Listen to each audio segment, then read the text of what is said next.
नमस्कार, आप देख रहे हो समाचार विजन। मैं हूं शशि पांडे। इस वक्त मैं रोहनिया के दाऊदपुर के पास में हूं और जिलों के 59 विधानसभा सीटों पे चुनाव होना है 7 तारीख को, जिसका परिणाम दिया जाएगा 10 मार्च को। तो कौन सरकार बनाया, किसने क्या बिगाड़ा, किसने क्या बनाया, उसका परिणाम निकल जाएगा।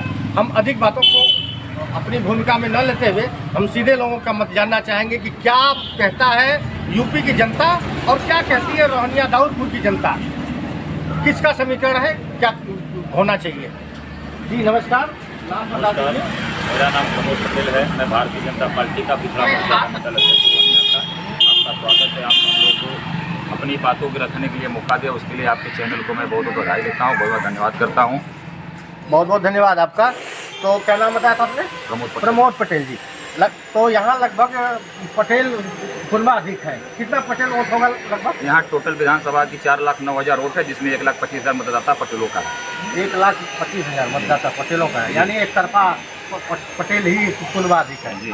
अच्छा, ये बताएं कि भारतीय जनता पार्टी को अब की बार आप उसके सदस्य हैं, ये तो कह नहीं सकते कि आप क्यों सुन रहे हो, क्योंकि आप तो दावा भी कर रहे हैं क्या, लेकिन आपके ऊपर बार बार इतने एलिगेशन, आरोप बार बार लगाए जाते हैं कि सरकार ने इतनी महंगाई, इतना भ्रष्टाचार और इतना बेरोजगारी जितनी पड़ती है कि लोग पढ़े लिखे बच्चे भी आज ठेला लगा रहे हैं, अंडे बेच रहे हैं। तो इसका कारण क्या है? माने कोरोना को आप मानते हैं या आर्थिक जो आर्थिक जीडीपी भी गिर गई है? देखिए, इसका मेन कारण विकास है। यदि घर में यदि आप पैसा रखें, यदि उस पैसे के व्यापार करेंगे तो पैसा डबल होगा। यदि उस पैसे से किसी चीज़ की खरीदारी करेंगे तो पैसा कम होगा। कि देश में जो विकास नरेंद्र मोदी जी के नेतृत्व में किया गया है, वो विकास किया गया है। बड़े बड़े प्रोजेक्ट खरीदे गए हैं, बड़े बड़े रोपवे, पूर्वांचल एक्सप्रेस बनाए गए हैं, तो खरीद के बनाया गया है। जो निधि रखी गई थी भारत सरकार रिजर्व बैंक में, उसे खर्च किया गया है, तो आर्थिक और डीजीपी दोनों गिरा है। अच्छा, तो जो खरीदा गया, जैसे तेल बढ़ा है, बेरोजगारी बढ़ी है, तो जो खरीदारी हुई है उसको बढ़ाने के लिए जब उसका टैक्स वसूला जाएगा तो फिर मेरे रिजर्व बैंक का फिर पैसा बढ़ेगा। तो अभी लोग इसको तत्काल में देख रहे हैं कि नहीं, आर्थिक स्थिति कम है, डीजीपी गिरी है, लेकिन जो विकास हुआ तो विकास तो पैसे से हुआ है। विकास की आप बात कर रहे हो, हमें विकास कौन सा विकास हुआ, जरा सामने सिलसिलेवार 5 विकास का नाम एकदम बता दे रहा हूँ। आपको पूर्वांचल बता दूं कि देश में अपना विकास यहाँ बताइए। मैं बनारस में बता दूँ। बनारस में जैसे कि चौबगला नेशनल हाईवे बना दिया गया, एक विकास सुन लीजिए। दूसरा, किसानों को जो 5 घंटे लाइन मिलती थी वो 24 हॉर्स मिलने लगी किसानों को। तीसरा, भ्रष्टाचार कम हुआ है। जो वसूली होता था व्यापारियों से, फोन पे 20 करोड़ बचा था 25 करोड़, ये बंद हो गया। अपराधी बंद हो गए। पहले तो जो लड़कियों का छेड़खानी होता था वो नहीं हो रहा है। चौथा, जो हमारे बनारस में विस्तृत तरीके से कॉरिडोर, विश्वनाथ जी का कॉरिडोर, और 85 जो ये सीवर ट्रीटमेंट जो गंगा में बहाई जाए तो उसे बंद कर दिया गया है। तो विकास ही हुआ है ना, हुआ क्या है? ठीक है, हम आपके सवाल का जवाब भी फिर से मांगेंगे। आप बताइए जरा, क्या नाम है? आप दाऊदपुर के हैं या नहीं? मैं दाऊदपुर के रहने वाले। दाऊदपुर के हैं। तो ये बताइए अरविंद जी कि सरकार जो है भारतीय जनता पार्टी की, हाँ इसे भेजिए, लगभग आप लोगों ने तय कर दिया है, ऐसा जी माना जा रहा है आपका? जी, हम लोग तो वही पक्के भाजपाई हैं। हमारे यहाँ ये डॉक्टर सुनील पटेल जो है कप प्लेट पर आए हैं, और कप प्लेट पर हम लोग उनको सहमत है पूरे तन मन से, और उन्हीं को जिताएंगे। आपकी अभी हमने पीछे बात किया था, अभय पटेल जो सपा से कहें कि अब की बार तो बाबा का झोला लेके जाना है और योगी बाबा को मठ में जाना है। ये तय हो चुका है, ये 10 तारीख को क्लियर हो जाएगा। तो ठीक है, वो तो अपना अपना भविष्य बताएगा। वो तो हम चुनाव लड़ रहे हैं या तो लड़ा रहे हैं, तो वो तो अपनी तरफ से अपना अपना प्रशंसा हर पार्टी करती है।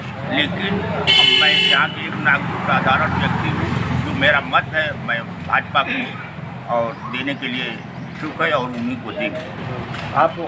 आपने अभी तक सरकार से योजनाओं को मिली है जो जिससे आप यूज़ कर रहे हो? जी मिली है। हम किसान हैं, हमारे खाते में 2000 रुपया जो किसानी भूमि का आता है वो आता है हमको। बताइए, आप अकेले किसान हैं? जो किसान 1 साल तक सड़कों में बैठे थे और 750 से ऊपर किसान को शहादत हो गई, उनकी उनके लिए आपके दिल में दर्द नहीं है? क्यों नहीं जाते?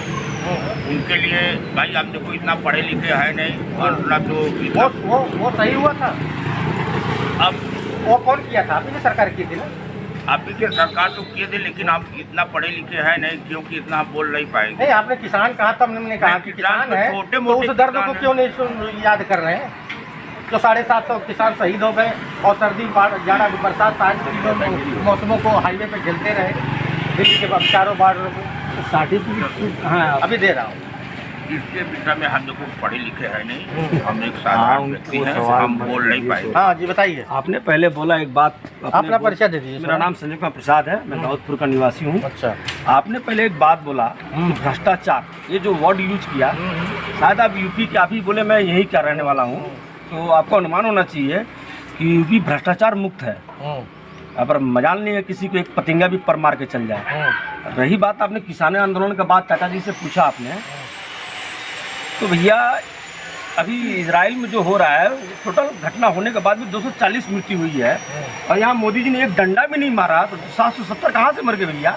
है आपके पास प्रूफ? वो कैसे मरे वो आप बताइए ना, आपके पास सबूत होना चाहिए ना। सबूत नहीं, मेरे पास तो इजराइल का सबूत, लाइव टीवी देख रहे हैं हम, लाइव सब देख रहे हैं, सबूत है। मैं लगातार वहाँ कवरेज किया हूँ, लगातार देखा। नहीं, कोई सुसाइड तो किया नहीं, कोई सुसाइड 740 आंकड़ा समझ रहे ना आप? ये कोरोना भुखमरी में भी मैंने कंपटीशन नहीं कर पा रहे हैं आप कि इतना बड़ा बमबाजी हो रहा है सबको, और 240 मृत्यु दिखा रहा है। आप 700 एक डंडा गिराना, पुलिस लाठी चार्ज की ना कुछ की, लेकिन 740 कोई जरूरी नहीं है ना कि डंडा और लाठी और कैसे मर जाएगा? कैसे मर? ठंड से बुजुर्ग मर गए, 80 साल के बुजुर्ग हैं वहाँ ठंड से मर गए। ये किसान, लेकिन अपने दर्द को मांगने के लिए तो बैठे थे। आपने अपने किसानों से बात किया ना, तो किसान तो विरोध नहीं कर रहा है ना। अब कौन किसान है भैया? आपने कहा कि डंडा नहीं मारे, छोड़ के आप आंदोलन कर रहे हैं। डंडे और लाठी से ही मृत्यु होती है। कौन किसान है जो अपना खेती छोड़ के आंदोलन में? 80 साल का बुजुर्ग अगर हाईवे पे बैठ करके मौसम को काट रहा है तो ठीक है, चलिए आपका बात मान लिया, तो मोदी जी ने किसानों बिल तो वापस तो लिया ना, लिया कि नहीं लिया वापस? कहाँ उसका वो पूरा निकल पाया? किसानों ने को जो आश्वासन मिला था कि आपको MSP के लिखित वो मिल जाएगा, और जो मुकदमे उनको ऊपर डाल दिए गए, वापस लेने का मतलब क्या हुआ? बैंड पूरा बैंड हो गया, वापस का मतलब पूरा बंद। अब आपको नया किसानों को वहाँ से हटने का कारण क्या था? उन पर सहमति सरकार ने दे दी, 1 साल तक सहमति नहीं दी, लेकिन लास्ट में उन्होंने सहमति दी कि आपके ऊपर जो एलिगेशन मुकदमे दायर किए लगाए गए हैं वो मुकदमे वापस हो जाएंगे, और MSP पे पूरी तरीके से खरीद होगी, और MSP को पूरी गारंटी कानून की जामा पहनाया जाएगा। लेकिन वो अभी तक नहीं हुए, किसान अभी भी परेशान है।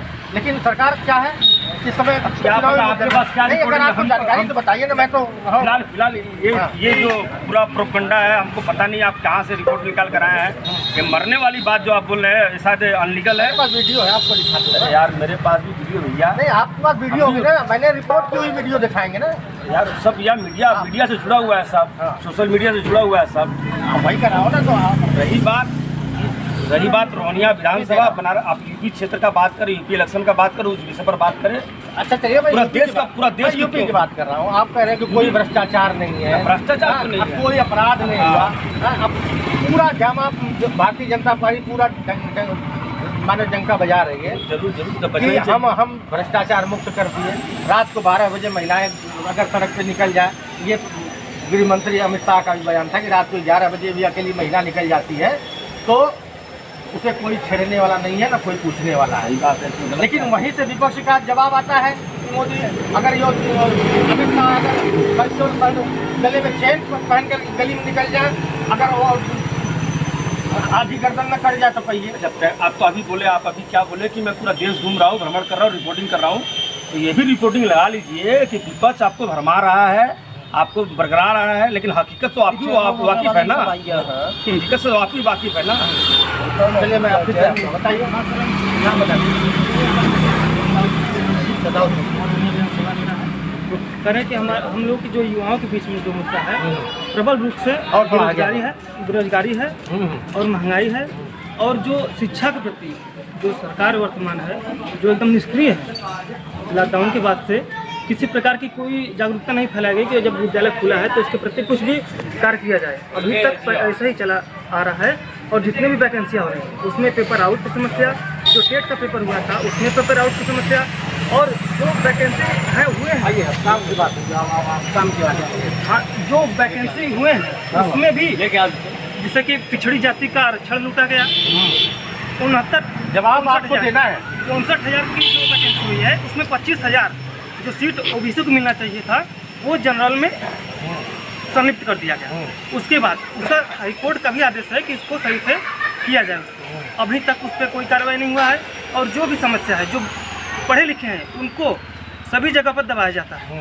अगर कोई आवाज़ बोलना चाहता है तो उसको चार तरफ से घेर कर उसको वहीं पर दबाने का काम किया जा रहा है इस सरकार में। और प्रोपेगेंडा चल रहा है, जो भी गोदी मीडिया है उसके माध्यम से, जो सरकार के द्वारा चैनल चलाया जाए, जो खरीद कर चैनल चलाए जा रहे हैं उनके माध्यम से, और जो जितने भी पढ़े लिखे हैं उनको कहीं भी जगह नहीं है, कहीं भी इज्जत सम्मान नहीं है और चारों तरफ से घेर कर उन लोगों को बेइज्जत करने का काम कर रही है सरकार। और ये जो उनके भी कार्यकर्ता हैं जो भी है इस समय समाज में यही सबसे बड़ा प्रबल रूप है। और जो पढ़े लिखे शिक्षित युवा हैं वो यही चाहते हैं कि किसी भी प्रकार से जो इस तरह की प्रोपेगेंडा जिस तरह से गोदी मीडिया चलाती है उसमें हर गाँव में भी उसी प्रकार की कार्य किया जा रहा है। और जो सबसे प्रबल मुद्दा है युवाओं में रोजगार को लेकर है और महंगाई के लेकर है। और जो किसानों का जो वहाँ पर हुआ था, इधर देखिए बड़े किसान नहीं है, जो छोटे किसान हैं उन लोगों को इसके बारे में सुचारू रूप से जानकारी भी नहीं है, क्योंकि छोटे किसान है उनको मानदेय मिल रहा है, उसी से संतुष्टि भी अच्छी है, लेकिन जो बड़े किसान है उसका घाटा वो समझ रहे हैं। इधर थोड़े छोटे किसान, थोड़ा सा हमें रिस्पॉन्ड करा लें, आपके सवालों का जवाब भाई साहब से ले लें, क्योंकि इन्होंने बहुत तीखे शब्दों में हम दिया था कि बिल्कुल अपराध मुक्त, बिल्कुल भय मुक्त सरकार है। और आपके ऊपर एलिगेशन अभी आपने सुना है, कितने एलिगेशन युवा वर्ग हैं ये अपने दर्द को बता रहे हैं। युवाओं की समस्या हर जगह हमने देखी और देखी आपके सामने। क्या रिस्पॉन्ड करना चाह रहे हैं इनकी जवाब का? युवा वर्ग है, युवा वर्ग से मांग कर सकता है, मांग रहा है। कहाँ कहाँ आरोप लगा है ये हमें बताइए, क्या हुआ है? बेरोजगारी में क्या हुई है? भर्तियाँ नहीं हुई हैं, वैकेंसियाँ नहीं हुई, कहने से हाईकोर्ट का आदेश है, हाईकोर्ट का आदेश है, पढ़े लिखे हैं, पढ़े लिखे कौन पढ़ रहे हैं? सही पढ़िए, ऐसे कैसे बोलेगा? आपका इसके मतलब सरकार के भरोसे बैठे हुए थे। कोर्ट का आदेश है, एक न्यूज़ नहीं चला, सरकार के भरोसे पैदा नहीं हुई धरती पर। मीडिया नहीं, इसी सरकार ने जो आरक्षण की बात लोग कर रहे हैं, इसी सरकार ने आयोग ने ये आयोग कब लागू हुआ? 70 साल तक भारत कांग्रेस की सरकार बैठी थी देश में। 70 साल पहले जब देश का गठन हुआ था तब पिछड़ा आयोग लागू बनाया गया था, लेकिन आयोग लागू नहीं हुआ। अब जाके भारतीय जनता पार्टी नरेंद्र मोदी की सरकार है, 27 पर जो आरक्षण लागू हुआ है, जिसमें 27% नवोदय विद्यालय में एडमिशन हो रहा है, 27% केंद्रीय विद्यालय में एडमिशन हो रहा है, 27% रिजर्व सेंट्रल विद्यालय में हो रहा है, 27% सैनिक विद्यालय में हो रहा है। कहाँ आयोग था? 27 के पहले तो आयोग नहीं था, पिछड़ा आयोग भारत नरेंद्र मोदी सरकार ने बनाई है। फिर आप मरता वैकेंसी की बात करिए, कौन रोका है? पिछड़ा आयोग ने बैकलॉग किया था, जो आउट किया है, जिसमें वैकेंसी लागू हुई है, जिसको निकालना जाके चार्जशीट सुप्रीम कोर्ट से निकाल के देख सकता है। बोलने से नहीं होता है, जो आपके कागज कलम है उसको आप बोलिए, एक लोग के चिल्लाने से नहीं होता है। अच्छा ये बताइए क्या अभी हाल में आपने देखा होगा कि टेट की परीक्षा हो रही थी, बीच में ही पेपर उठा लिया गया, खत्म कर दिया गया, छीन लिया गया और उसका आगे अभी तक कोई डेट तक नहीं आई। आपके हिसाब से गलत हुआ, अच्छा हुआ? उसका डेटा गलत देखा? जो शिक्षा माफिया थे, वो शिक्षा माफिया थे। शिक्षा माफिया किसके सरकार पर थी? यही समाजवादी पार्टी की सरकार जिसको आज बोलने की आने वाली है। यही समाजवादी सरकार 2004 से लेकर 2012 तक जो सरकार रही है, शिक्षा माफिया को उत्पन्न करें समाजवादी पार्टी की सरकार ने उत्पन्न किया था। फिर उन्हीं के शिक्षा माफियाओं ने जो नकल कर, सुनिए आपने कैसे कह दिया कि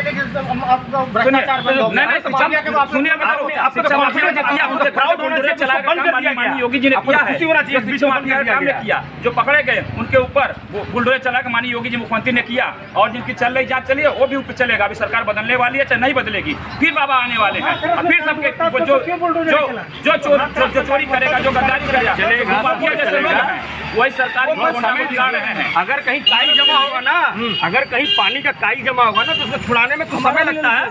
5 साल तो इतना सफाई हुआ ना, अब थोड़ा 5 साल और देखिए पूरा साफ हो जाएगा। क्या चिंता कर रहे हैं आप? ये कह रहे हैं कि जो बलात्कार हुआ उसके घर पे क्यों नहीं बुलडोजर चल गया और आप लोगों के बुलडोजर माफियाओं पर चला रहे हैं, उसके बाद जो बुलडोजर नहीं चला। लखीमपुर खीरी में जो किसानों पर गाड़ी चलाई उस पर बुलडोजर कब चलेगा? वो मंच पर चढ़ के भाषण दे रहे हैं और प्रधानमंत्री गृह मंत्री के साथ में चल के भाषण दे रहे हैं, उनके घर पर बुलडोजर कब चलेगा? भैया जी आप भीड़ में चलिएगा ना तो धक्का लगेगा, आप खेत में जाकर बड़ी थोड़ी धक्का लगेगा आपको। भीड़ में चलिएगा, 122 करोड़ जनता को संभालना बड़ी बात नहीं है। जो भारत की सबसे बड़ी जो लखीमपुर लोग थे क्या? एक मिनट व्यक्तिगत रूप पर आप एलिगेशन लगा के आप सोचिएगा माहौल को बदल दे, ये नहीं हो सकता ना। आप भीड़ में चलिएगा ना, बनारस सिटी में आपको धक्का लगेगा कांधे पर, आप खेत में जाकर बैठिएगा तो धक्का नहीं लगेगा, तो दो आदमी छूट जाता है।